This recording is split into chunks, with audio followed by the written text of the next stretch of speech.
a perfect example of how I've used this concept is we created a lead magnet that rather than say, here are the 5 ways to write a better subject line, I went, hey, we analyzed over 100 subject lines. We split tested them. We came up with the winners, and then we analyzed why we think they work. And we're going to tell you these insights.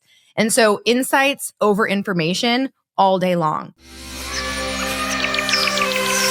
Today, I'm very excited to be joined by Alex Catoni. If you don't know who Alex is, you need to know Alex. She is a marketing strategist and founder of Copy Posse, a company that helps freelancers and entrepreneurs grow their businesses with messaging and branding.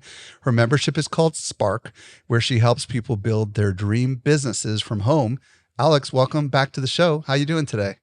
Hi, good. I'm so glad to be back. Super excited to have you here today. Alex and I are going to explore how to build trust in a time where trust is very low so that you can make a lasting impact in your business. So, Alex, let's start with the thing, the trust is low thing, right? Like, why is trust so important right now for marketers? And maybe why is it not where it maybe used to be? What's your thoughts on that? Yeah. I got a lot to say on that. I mean, one thing is for sure, and trust has always been incredibly important for marketers and business owners. I like to say that after attention and getting attention, trust is the most powerful currency that we have in marketing. Trust is absolutely essential in order for someone to give us their money. And we're all in the business of making money and selling our products and services. And what's a little bit scary is right now we are in a major trust recession. And even without looking at the data to prove it, we can all feel that. We all collectively everywhere all the time have our backs up waiting for someone to try to scam us, mislead us, dupe us. And that is growing by the second. There's something called the Edelman Trust Barometer, which actually measures trust in key institutional areas.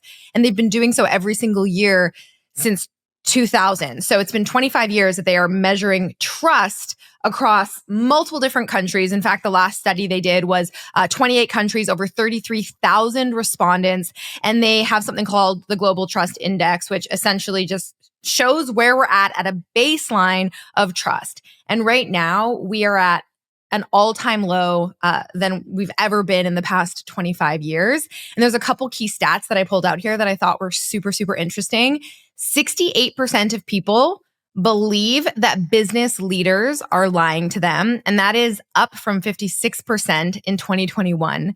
And globally, in response to the questions, I trust AI and I am comfortable with the use of AI by businesses, over 80% and over 70% respectively of those 33,000 respondents expressed moderate to high grievance in relation to those questions, which of course fuels the distrust. Now, I'm not saying that AI is what's causing all the distrust. I mean, you could just look around you and we all know that there's a lot of things right now that are causing that distrust to grow. But I do think it is incredibly important as business owners and marketers that we're paying attention to that number and making sure that we are entering into the marketplace with that understanding that we are up against a pretty big battle here of decreasing trust. And when that is absolutely critical to making a sale or running our businesses, that's something we should be paying attention to.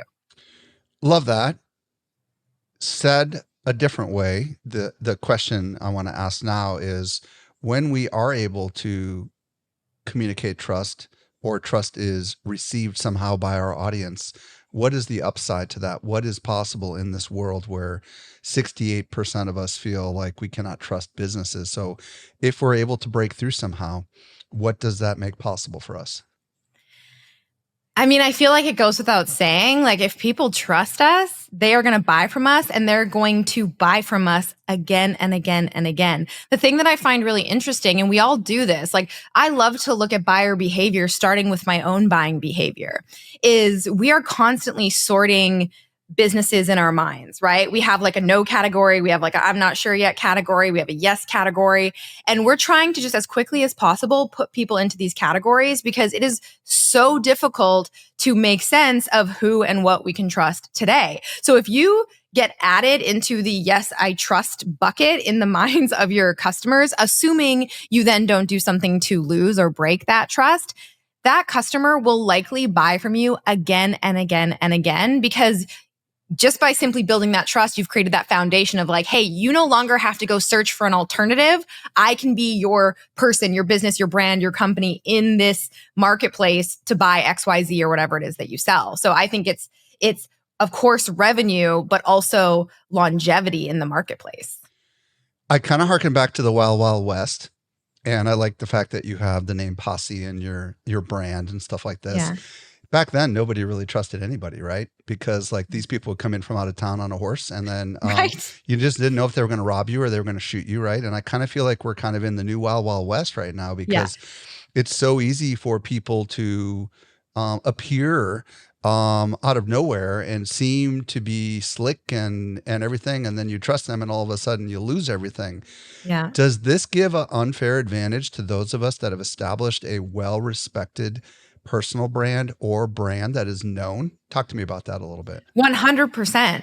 And I'll quote my friend Ryan Levesque, who recently I had the opportunity to interview, and he said something, and this was just the perfect way to describe it. He said, we're entering into an era where the messenger is almost more important than the message, because messages can be copied, they can be faked, they can be AI baked, but the messenger, AKA you, cannot be replaced. And so I really do believe that building a personal brand right now is a huge and very important strategy for every different type of business owner. Well, and for those of us that have been around for a while and have a reputation and are known and have a trusted reputation, probably most important part of it, this is your unfair secret advantage, right? Totally. But for those of you that are not yet known, there are things that we're going to talk about today, right? Which is, how can you build trust in a world where, generally speaking, the majority of people will not trust you, right? So let's dig into it by first starting about discussing what kind of mindset shifts do we need to make, if any, before we begin to get into the how side of this thing.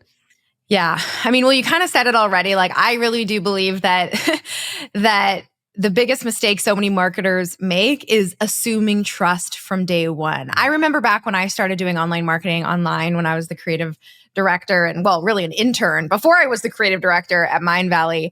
And it used to be that if you could publish a website, like if you could put words on the internet. If you were a blogger, right? Yeah. Yeah. Like, wow, you must like be smart and you must know some stuff. It was kind of like the, well, it's on the internet, it must be true kind of, joke that a lot of people say. But that was kind of the case. Like if you had a website and had the skills to be able to publish content, you sort of had this baked in trust. And we were all operating from this place of a default or a baseline of people trust me because I'm on the internet. Even saying that out loud now like makes me laugh, because now we're obviously so much savvier when it comes to the internet. And so the biggest mindset shift is assuming no one trusts you. The default is no longer trust. The default is now distrust. And so the biggest mistake people make is just trying to convince people to buy from them, when the truth is, first, before you can convince someone to buy from you, you have to convince them to not immediately, and I mean immediately, count you out. Because we are in this world right now where we are bombarded with messages. We are bombarded with ads, with emails, with social posts, and it's a lot. Like people are literally numbing out, they're tuning out, they're going into information overload. And as quickly as possible, we are trying to filter people in order to feel safer as we navigate this online space.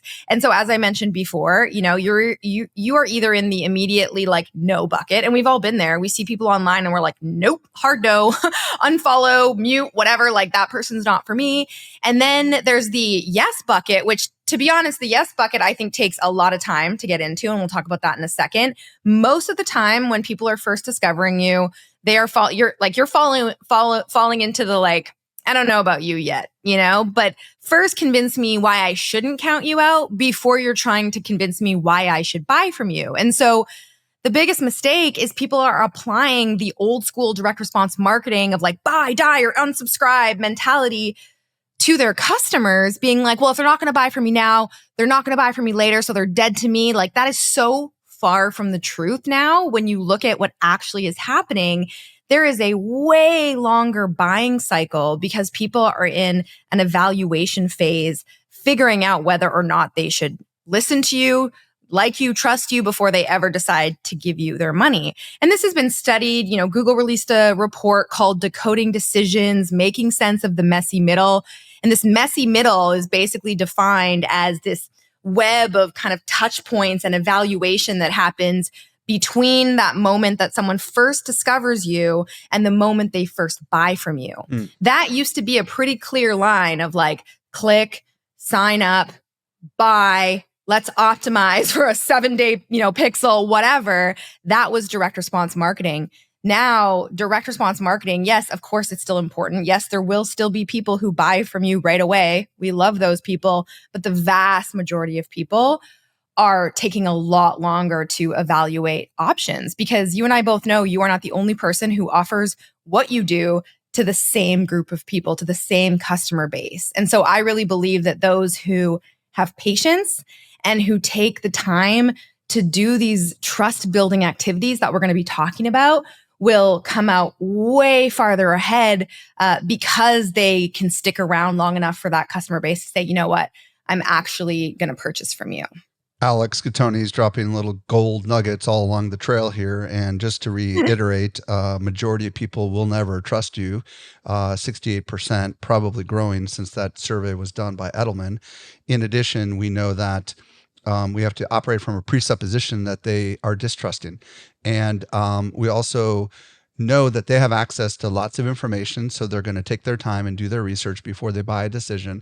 Now, there are some people listening that do sell products that are impulse products, but for anyone who's selling something that's expensive or complex, or where there's lots of competition, you can imagine that this is something that is going to be necessary that you build trust.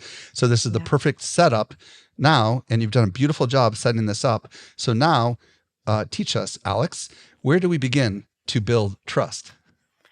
Yeah. And one thing I do want to say about what you said, even with those impulse products, think about every time you've purchased you've made an impulse purchase and then you received the product and you realize that it really wasn't what you thought you were buying, or the quality wasn't there, or you didn't really pay enough attention to the reviews. As much as I do agree that this does apply more to people who have more complex products or more high ticket, if you are selling a commodity, if you are selling an e-commerce product where there is a ton of other available products on the market that fit the same need to the same customer base, there's a lot that you can do with building a brand and creating trust with everything we're talking about here that I think still will serve you massively in the marketplace. Love it. So talk to us about, and thank you for that, because it is true. Like, there are some people that still are masters of getting people to buy impulse products. We know people that have doom scrolled on TikTok or Instagram and bought things and regretted it later, but some of them have turned out to be nice little surprises. But in an ideal world, those products do have trust behind them. So how do we do this? How do we build trust? Where do we start? Yeah, I like to talk about this idea of context over content. So right now, content is dirt cheap in its purest form, right? Anybody now can go to AI, ChatGPT, Claude, whatever, and generate content. And it used to be that how you won attention is by just producing more content kind of faster than anybody else. But when you think about it now, everyone has access to that same information, that same rate of creation. What's the winning game here? How are we supposed to win? Is it I'm going to create 100 a day? I'm going to create 1,000 a day. I'm going to create 1 billion pieces of how do you actually win that game to build trust? And we can all agree, just by our, experiences of navigating the internet, that there is so much going on and it's exhausting, and we're numbing out and we're tuning out and we're wondering who we can trust and what content is really real. And so for me, when I say focus on context over content, I mean proving to your audience as much as possible that you are in fact a real person, that you actually know what you're talking about, that you have experienced insights. AI doesn't have context. It doesn't have taste. it doesn't have perspective. It doesn't have your point of view. It does not have your experience, and it doesn't really know your customers. Sure, you can use it to do some great research, and I use AI all the time, but using AI to generate content is a race to the bottom because you all have access to that same information. And so that takes away that competitive advantage, like we were talking about earlier, your personal brand, what makes you unique. So instead, and this is exactly what I'm doing in my business, I'm looking for ways that I can show context in my work. Something that I'm now talking a lot about, and I've coined this term show, don't tell marketing, is realizing that nobody needs more listicles. Nobody needs more like, tell me the 5 tips for XYZ. I'm not hating on that because that is how I built my YouTube channel. I was all about that, right? And while people still love learning in sets, a lot of people can go to ChatGPT and say, hey, ChatGPT, tell me the 10 things that I need to know about XYZ. And so I'm now looking at, okay, what do I have that nobody else has? That nobody else can go to ChatGPT and say, tell me the 10 secrets to writing click-worthy subject lines, right? And I go, well, what I have is experience. What I have is data. What I have is a whole bunch of split test results that I can show my audience. And so a perfect example of how I've used this concept is we created a lead magnet that rather than say, here are the 5 ways to write a better subject line, I went, hey, we analyzed over 100 subject lines. We split tested them. We came up with the winners, and then we analyzed why we think they work. And we're going to tell you these insights. And so insights over information all day long. The next thing that I do as much as possible is share real case studies, right? We all see these glossy testimonials or these written case studies. I did a masterclass at the top of the year where I was sharing stories from my audience. And it was wild how many people were in the Zoom chat saying, how do we know that these are real? And it was the first time that I had been on a live masterclass, live, not pretending to be live, saying it's live, no, live. And people are saying, how do I know this is real? Luckily, I had these students whose case studies I was sharing on the line, and they were weighing in on the chat saying, no, hi, it's me. This is my story. I actually am real. And so I'm constantly asking myself these questions like, if I was super skeptical of marketing, which most people are now, and I was listening to some chick on a webinar tell me about how she's changed people's lives, I would probably have the question if I didn't know who she was already and didn't have that built-in trust, how do I know this is legit? And so really trying to answer that question in your marketing. I share screenshots of testimonials more than I share transcriptions because again, a glossy little avatar picture with a couple lines of text and a name, you're like, great. I hope it's real. I really want it to be real. Is it? Hey, what about sending or posting a screenshot of a conversation you're having, of course, with permission, with a customer, really showing the transformation in a conversational way by sharing screenshots is something else that I do. Storytelling, obviously, like if I can tell you that I tried something in my business versus here are the 5 things. If I have a hook on a social caption that's like, I tried X and here's what happened, that's infinitely more interesting than here are 5 tips to XYZ. And so that's what I mean by show, don't tell marketing, adding in as much context as you can to separate yourself from so many people who are just using ChatGPT to create content at breakneck speeds that doesn't really do anything. Okay, so what we learned in this section is that context is more valued than content because content now is cheap and you can generate really high quality content. The baseline now is rose for everyone. Even the worst marketers have good, right, access to great quality. And because this trust thing is so important, you need to send signals that it's real, because if it's too polished, they're not going to think it's real. And that's where screenshots, that's where live interaction with crowds, that's where sharing your stories and your successes is working. And I'm here to affirm this. Like, I write a lot on the social platforms. Actually, every week I write a little story, and they're real stories. And people connect with those stories. And it is true that, sometimes people want to know how to do certain things. For example, if there's something brand new in the world, like some new feature with AI, they're gonna research how to do it. But everybody and their mother is racing to put that content out there. Why race when you can actually do something more valuable, which is to build trust through context. And context is experience, actual data's results, things that you can bring from your experience, your business's experience to the table that cannot be replicated by AI. Okay, love that first concept. There's more. What's next? So the next thing I like to talk about is this idea of conversations over automation. So I'm talking about what's that? This is a big one because a lot of marketers like, that's not scalable. I literally, that was the one thing I was thinking in my head, because every time I say that, how can you start more one-on-one conversations with your customers? And the first question I get from marketers is, but how do you scale that? And my response to that is sometimes it's worth it, even if it's not scalable. Now, listen, I am all for scalable marketing. Yes. Love it, right? Love creating a lot of content, scaling ad spend, scaling awareness, scaling, attention, all of that. But as much as possible, I'm thinking to myself, how can I create one-on-one conversations? Because that creates more trust than anything else.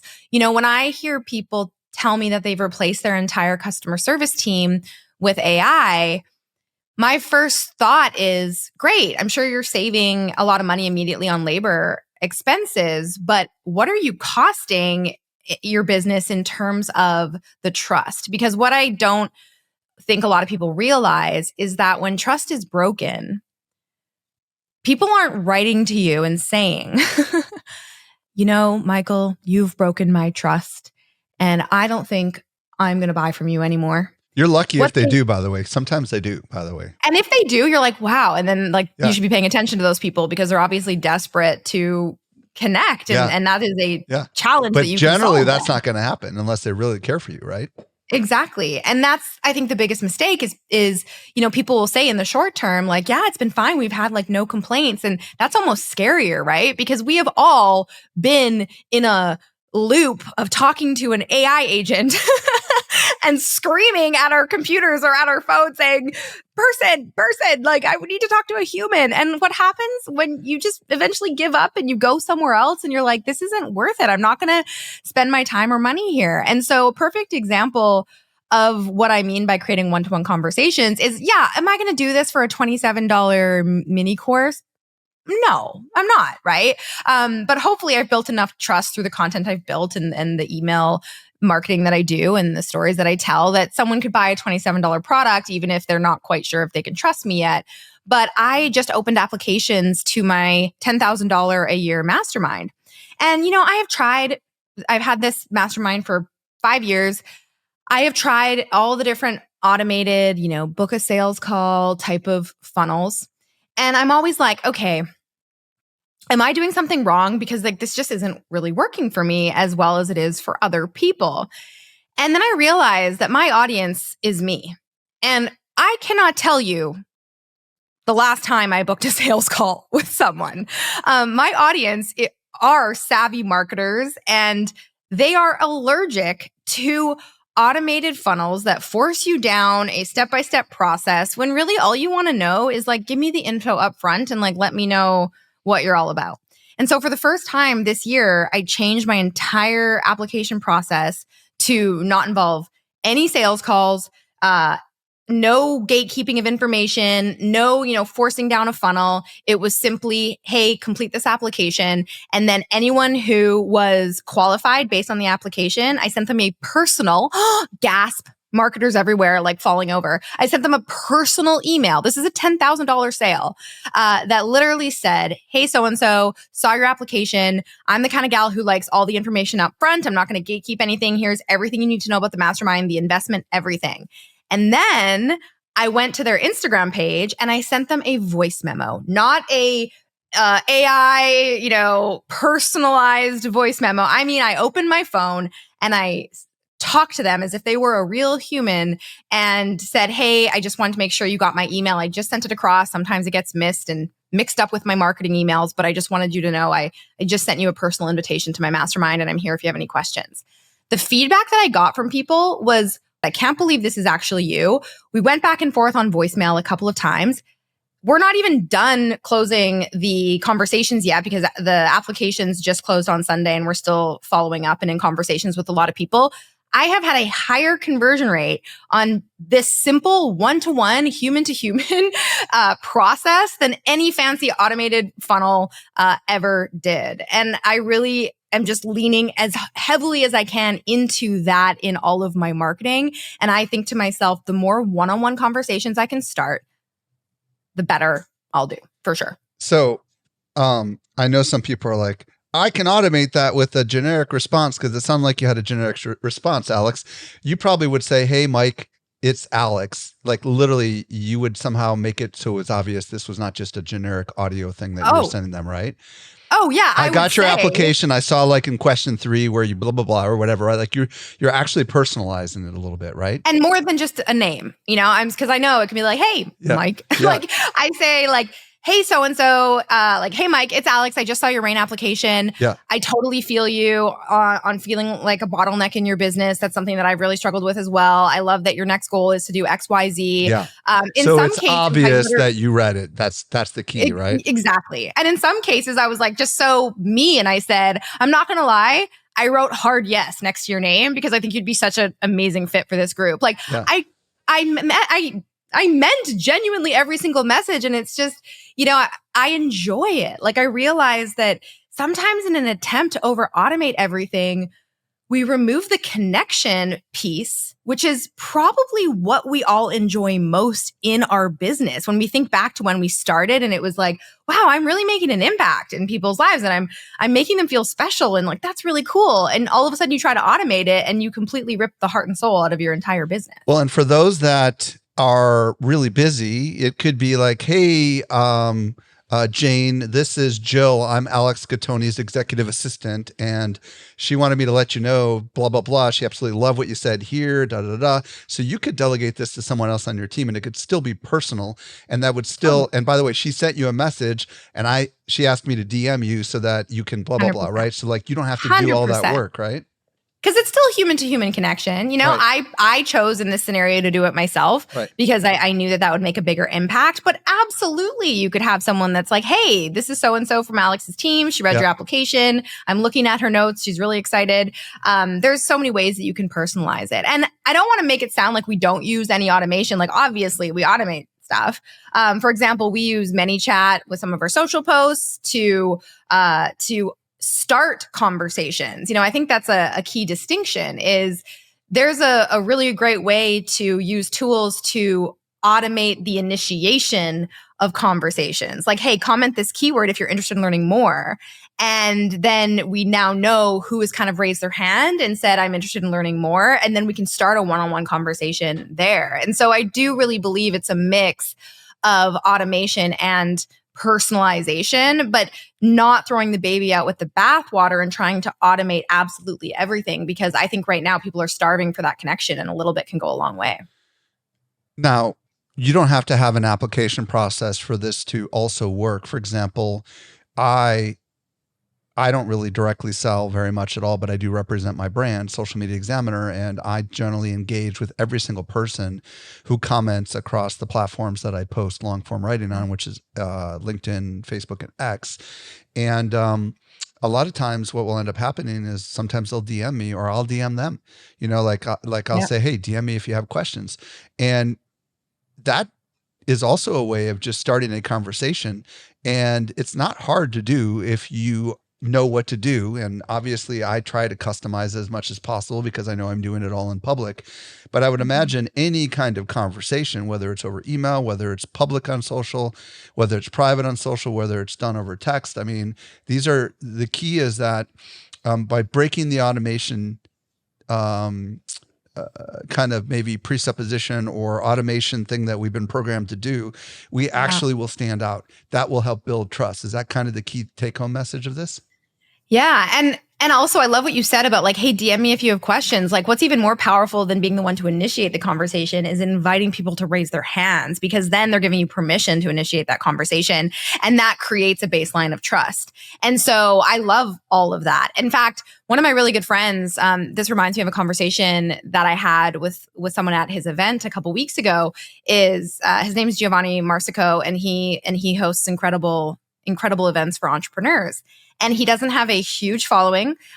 He doesn't run ads for his events. And I'm in the audience, and someone came up to me. They're like, how does he fill these rooms? Like, I don't understand. They were like, I don't get how he sells so many tickets to his events, because he doesn't have a huge social following. And like, I don't think he runs ads. And I'm like, he messages people. Like, he starts conversations, he connects with people. And like, this is this idea that's so like mind blowing. It's literally marketing 101, but we have somehow forgotten that all we want as humans is just to be seen and understood. And when someone connects with us in a real human to human way, and it's not an automated message of any sort, we really go, wow, thank you for taking the time to do that. Like, it really is that simple. Give us a couple tips for those of us that maybe don't have a lot of experience with sending private DMs or private audio messages via the various platforms that support it. How do we move the conversation down the line in such a way that feels natural and doesn't feel salesy? Do you understand what I'm asking? Yeah, honestly, I think the biggest thing, I think there's a way to mess it up by going too salesy, and then I think there's a way to mess it up by trying to be too, is coy the word, or too, like, I'll give you a perfect example. I get so many DMs from people that are like, I'm curious, do you offer any paid programs? And immediately I'm like, this is someone trying to close me on something in the DMs, and they're asking me a question that I say, yes. And then I'm like, here are all my programs, thinking that it's an actual customer who's looking to buy a program versus someone who's like, well, I can help you sell those, And so I'm now allergic to sort of these like vague, the answer to that question. You could go find it yourself. Like, it's like I just get a radar for it. And I'm sure we all have it. Like, these are the things we need to pay attention to. Like, I know that as I'm saying this right now, you guys can think of DMs that you've gotten where you're like, oh yeah, that person like pretended to be a genuine customer with a question, and then they just tried to close me on something. Or they asked me a really weird question about something I recently posted because someone told them to go look at a recent social post, comment on it to make it seem personal, and then felt like, we see right through it. And so to me, I'm reaching out to people who have expressed some sort of interest or have raised their hand in some capacity already. And then I literally say like, hey, I saw you, for example, let's say I'm reaching out to someone who, this happened the other day, who commented on one of my Instagram posts and asked me if I had a mastermind. And the comment just said, hey, do you have a mastermind? And I was like, I wonder if this is legit, or if this is someone just trying to sell me on something. And I DM'd her and I sent her a voice message, and I went and creeped her profile, of course. And then I sent her a DM and I said, hey, so-and-so, I saw you commented on my recent post asking if I had a mastermind, and I saw your profile, and I love what you're all about. And I actually think you would be, perfect for my mastermind. Yes, I do have a mastermind, probably change the order of that. And then I just told her about it in voice memo, and she ended up joining. And so I honestly think we overthink it. We try to overthink it by following scripts, by following outreach templates that people say is like the secret. The best thing to do is just to reach out like you're speaking to another human. And the worst thing they can do is say like, I'm not interested right now, or no thanks. And you're like, cool, sounds good. Keep me posted if that ever changes, and move on. I think there is probably a progression in the conversation, presumably, that happens, right? Like when you reach out to them the first time, let's presume they're not DMing you, you're DMing them. You know what I mean? Right. Like, what do we do? Hey, I saw that you commented about, like you seem interested in masterminds. Let's assume they didn't ask, but they said maybe they're looking for a mastermind. Like, how would you progress this script? Would you get it all done in one little message? That's the part I'm looking for feedback on. No, how do we move the ball down the field in such a way that we don't come across as like too salesy? You know what I mean? Yeah. Great question. Honestly, I'm trying to think of times where I would just do cold voice memo, DM outreach, it would have to be some sort of behavior that I saw where they were either raising their hand or expressed some sort of interest or took an action that then kind of invited me to say, hey, I saw this. And then I would probably ask a question like, I'm curious to learn more about your business. Like, do you mind telling me a bit about what you do or like what your next big goal is? And I try to get them into conversation rather than just like lay it all out there in the first sentence. And are you generally sending voice messages or because it's easier for you? Or are you typing? Or I love voice messages. Okay. I do. Have you found, and it's harder to fake. that people respond to them because sometimes maybe they're in a spot when they get it, they can't hear it or whatever because it's noisy? Is that ever an issue? Yeah, of course it is. Yeah. But oftentimes I will even say in my message, don't feel like you have to send a voice memo back. I'm just a voice memo girly because I can't type with my long nails. And I'll literally say that in the message and say, feel free to just text back. More often than not, I get a voice memo back from them. They're like, oh my God, Alex, it was so good to hear your voice. I was so surprised that you messaged me. Like, again, like I personally do that. Doesn't mean everybody has to do it. But again, I'm going back to that very first thing I said, where like, how can I do more to prove that it really is me and that I'm a real person who genuinely cares about people versus trying to automate everything? And I think that, yes, you don't have to send voice memos. If you want to text it out, you can. But I actually personally think it's a lot easier to ignore a text message because we get like 100 of them a day. How often do you get a voice memo? Usually it's from your good friends. Okay. So far we talked about context is greater than content. And we talked about conversation is greater than automation. You've got another one. What is it?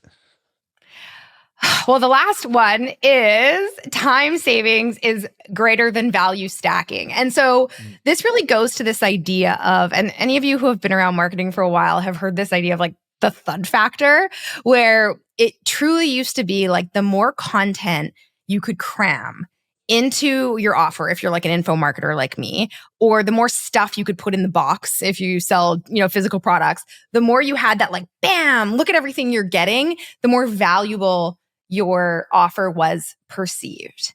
And I know I've had to like really rewire my brain to like break up with that idea because now when I hear things like, you're getting 100 hours worth of content or words like intensive or in-depth. I don't know about you, but I start to sweat. Like, who wants that right now, right? Like, that's the opposite of what we want in our lives. We are all so bombarded with everything that if someone is bragging to me about how their program has hundreds of hours of content, I'm like, hard no. Like I can barely keep up with my tasks on my to-do list, let alone consume this product. And so I'm always, again, asking myself, like, how can I add more value through actually helping people save time, not giving them more things to do to spend more time. And so an example of that would be if I'm crafting an offer on the sales page, I still might have a lot of bonuses. Don't get me wrong. Bonuses are great. We love bonuses. But instead of including hours of additional content or training or in-depth this or intensive that, I'm thinking about tools that actually shortcut their time and shortcut their transformation. So that might mean like AI prompts or copy and paste, swipe files or checklists or laser coaching or, a personalized consumption path.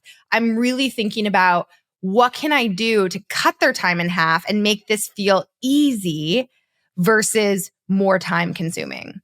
The other thing that I'm doing is I'm, as much as possible, trying to cut down on heavy like replays and long video trainings. So in my evergreen courses, I used to turn my live training that would often be like 5 90-minute videos and just kind of like package those into a course. Now I'm thinking, okay, as much as that was exciting to do live, nobody wants to sit around and watch 5 videos, 90 minutes each in order to get to the point. So I'm really looking at how can I deliver the value as quickly as possible in like 30-minute videos max, or even better, like mini lessons within one module where people can consume them in a few minutes. And then, gamifying their consumption and focusing fully on how can I make as many people as possible take action right away, connect with at least one other person in the community, because the more and quicker they connect with other people, the longer they'll stick around. And this is true for like memberships or anything where there's like a recurring billing component, and removing heavy replays. So in my mastermind, I used to do 4 calls a month. and they would be about 90 minutes each. And I was looking at the consumption stats. I'm like, nobody is watching these replays. And then I was kind of getting resentful because I'm showing up for 90 minutes 4 times a month for my mastermind members and nobody's watching them. And so what we did is we dropped one whole call a month. And in lieu of that call, we created a WhatsApp group so that they could get anytime support whenever they wanted and have access to me, which I was super resistant to give because boundaries and all the things that we say we need to protect. But it's actually way easier for me to answer a quick question via a voice note in a WhatsApp group than it is for me to go live for an extra 90 minutes a month. And then we also made one of our calls every single month nothing but a connection call. It is not recorded. Everyone knows that. The point is to show up live and connect with people. And so I'm just always asking myself, how can I make sure my customers get the information they need to get in order to get results? But how can I make it more fun, easier, and less time consuming for them to get those results? And if I focus on that, it completely breaks that old school mentality of like more is more, right? So love this concept. Help me connect this to how this helps with trust. Because the faster you get people results, the more they trust you. And one thing that I think is really important and why so many people tend to focus on front-end conversions, right? And while I think that's really important, if I look at like my revenue over my entire business, I get between 70 and 80% of my revenue from repeat customers. The only reason why someone would buy from me again is if they got results from the first time they purchased from me. I see. If they're not consuming the content, they're not buying from me again. And I think that's like this compounding effect that what we tend to forget is that it's so much easier to just keep a customer than it is to always try to find new customers, because once you've gotten that trust, it's there. It's assuming you don't break it. And it's so much easier to then continue to sell to those people versus always just focusing on new, and not actually looking at the delivery of what it is that you offer. And so it really is this idea of the better I can create results, the more trust I can create, the more likely they are to buy from me again, and the less money I need to spend on new customer acquisition.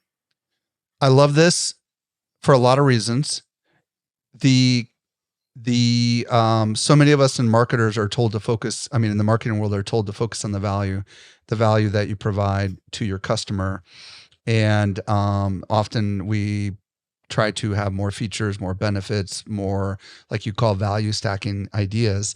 But in this world that we're in right now, where trust is low and time is scarce, which is the other side of the equation here, right? Because we're all working longer hours now. Most of us are working from home. We're working like much longer hours. We're on all the time. We're easily distracted. If you, in your product offering, can save us that valuable resource, perhaps the most valuable resource we have, which is our time, that is perceived by them to be even more important than some of the other values that you might historically equate to your products and services. And when you do that, you have a happy customer who will gladly evangelize for you, give you the testimonials, allow you to do all the things that you want to do. So it's kind of a secret unlock, isn't it? Yeah. And then that just helps you build more trust. So it's, to me, I often say, like, I might not have the highest conversion rate, but I am very confident in my retention rate, and the people who join my community, how likely they are to stick around and buy from me again and leave me testimonials and all of that stuff. And so I just think it's important. Like value, like that word has almost lost its meaning, don't you think? Like you say it enough times and you're like, but what does that mean? Like when someone says like this value or this bonus is valued at $3,000. You're like, what does that mean? Like, why is it valued at $3,000? Like we literally question everything now. We're like, is it $3,000 because that's how much you would charge for that bonus? Or is that just you saying that, well, this is going to be $3,000 if you went and bought it somewhere else? Or like people are just so skeptical of all of that now. And time is something that if we, like you said, if we can save them time, that is so much more valuable than just some arbitrary value stacking. Okay, recently you took a vacation and you did something really fascinating with your email, and I want you to share with everybody what you did. Yeah, I love that you asked me about this. again, I think it just goes back to really asking yourself, where am I potentially breaking trust with my audience? And where can I step into more alignment and integrity with my marketing? For me, I'm just very much a believer in like not trying to dupe or mislead or, like say something's live when it isn't, or say it's me when it's automated. And part of that for me is that I write and or review every single email that goes out to my list with my name on it. Now, I recently went on vacation for 3 weeks and said to my team, like, hey, I'm not going to be on social media. And I was talking all about how I was taking 3 weeks off on my social media. So my audience knew I was going offline. So then I'm thinking to myself, well, if I say I'm going offline and then they start getting emails from me with my name on it, they're going to be like, obviously, Alex didn't write this or didn't read this or review this because I know she's offline. And that was just this one little thing that I identified where I was like, wouldn't it be more trust building to say I'm going on vacation and I'm actually not reviewing any of the emails, and therefore my name is not going to be on any of them? And I empowered my team. I said, do a takeover of my Instagram, do a takeover of my email list, and sign off as the Posse team. And it was honestly so much fun. And the response that we got from our list, which was like, tell Alex, like, we hope she's having a good time. And they were doing Alex trivia in the emails and just truly having the best time. And I enjoyed it. I was sipping Aperol spritzes next to the pool, reading these emails that my team sent out. And I just think it's just one example of how we can be more in integrity with our marketing. If something has our name on it, it should be something that we have reviewed at the very least and not pretended to, Alex Cattoni, this has been a fascinating exploration of how we can build trust in a world where trust is becoming harder and harder to build. I really appreciate you sharing your insights with us. If people want to connect with you on the socials, what's your preferred channel? And if they maybe want to explore some of the programs you've got going on, where do you want to send them? Yeah, I love this conversation. Thank you. If anyone wants to connect with me, you can head on over to Instagram. My personal Instagram is Alex Cattoni. If you message me there, I will respond to you. It is really me. And you can go to copyposse.com to learn all about my programs. Thank you so much, Alex, for joining us today. Thanks. Had a blast.